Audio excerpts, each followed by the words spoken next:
Some artists use a technique called anamorphosis.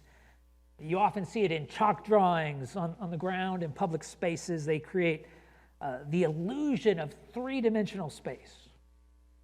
But there's a catch to it. It only looks right from one point of view. If you stand anywhere else, it really looks like a distorted mess. I think God's providence often works that way. A situation arises that doesn't just appear to be bad, it's undeniably wrong. It's something that goes against God's revealed will. But from the right point of view, usually long afterward, you can see that God still used that injustice to accomplish his good purpose. The classic example is the story that begins in Genesis 37. Joseph's jealous brothers fake his death and sell him into slavery. He's taken to Egypt, where his situation goes from bad to worse. Imagine the bitter sense of betrayal that he must have felt. But then, you probably know the story, another situation arises through which Joseph is exalted to a position of great authority. He leads Egypt through a time of famine and even provides for his own family. Genesis 50, verse 20 tells us that in hindsight, he's able to say to his brothers, "As for you, you meant evil against me, but God meant it for good, to bring it about that many people should be kept alive as they are today." Now, Joseph's perspective on God's providence does not excuse the injustice. He's clear that his brothers' motives were evil. But he comes to see that even through their evil deed, God was accomplishing his good purpose. Now in Acts 22 through 24, Paul experiences injustice at the beginning of a string of circumstances. But again, God's good purpose in this case is immediately evident.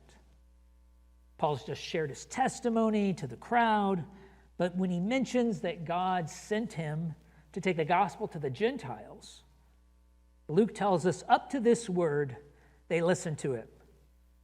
Then they raised their voices and said, "Away with such a fellow from the earth, for he should not be allowed to live." And as they were shouting and throwing off their cloaks and flinging dust into the air, the tribune ordered him to be brought into the barracks, saying that he should be examined by flogging to find out why they were shouting against him like this. Paul's not done anything wrong. He's obeying both Jewish and Roman law, but this mob wants to kill him. So the Roman tribune decides to torture him for information.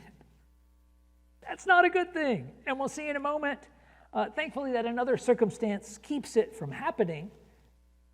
But even at this point, we can at least acknowledge that the injustice of arrest and possible torture prevents Paul from being killed. I mean, that may not seem like a great blessing. That may not seem like much, but it's a start here.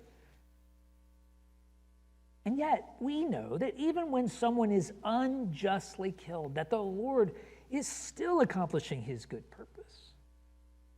Because that's the story of the gospel, isn't it? That God uses the injustice committed against Jesus to provide for our salvation, to atone for our sins. I mean, even just a few weeks after Jesus is crucified, Peter is already proclaiming that God's providence was at work. In Acts 2:23, it tells us that he said, "This Jesus delivered up according to the definite plan and foreknowledge of God, you crucified and killed by the hands of lawless men." Here again, these Jewish leaders are responsible for their unjust actions, for what they did to Jesus. And yet Peter's clear, God is accomplishing his perfect plan through them. He's sovereign.